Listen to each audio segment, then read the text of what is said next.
The Taliban is a Sunni Muslim terrorist organization founded in Afghanistan in the mid-1990s. The organization took over the country in 1995 and imposed strict religious rules that included extreme adherence to Sharia rules, which are the holy scriptures for Muslims. It included the oppression of women. The USA occupied Afghanistan in 2001 as a response to the terrorist attack on the Twin Towers and overthrew the Taliban government. However, 20 years later, in the middle of 2021, the Taliban returned and took over Afghanistan after the withdrawal of the United States military forces. As mentioned, the unfortunate Afghan women suffered extreme oppression under the old Taliban rule. Women were not allowed to study or go out to work.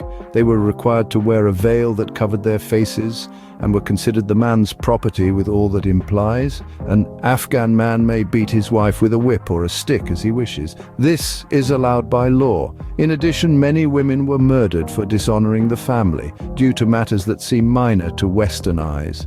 However, recently, apparently as a result of political and economic pressures from many countries, including Arab countries, it seems that there has been a certain change in the organization's policy. According to information that has reached us, it turns out that last August, the Taliban government published a new and unprecedented regulation related to the improvement of the status of women.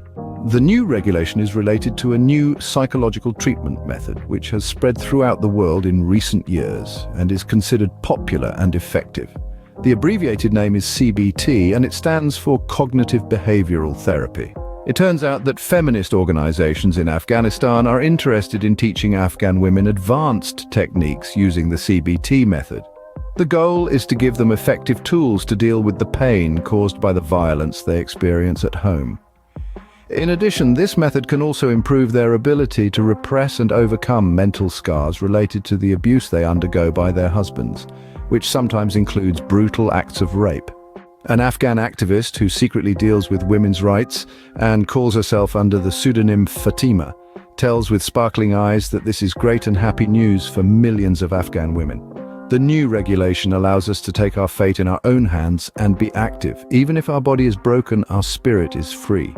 Many of you must be wondering if this is enough. Well, it is obvious that many more changes are needed so that Afghan women can enjoy the rights they deserve. Nevertheless, there seems to be hope and reason for cautious optimism. A famous popular saying holds that even Rome was not built in a day. And in this spirit, we must be patient to see what this change portends.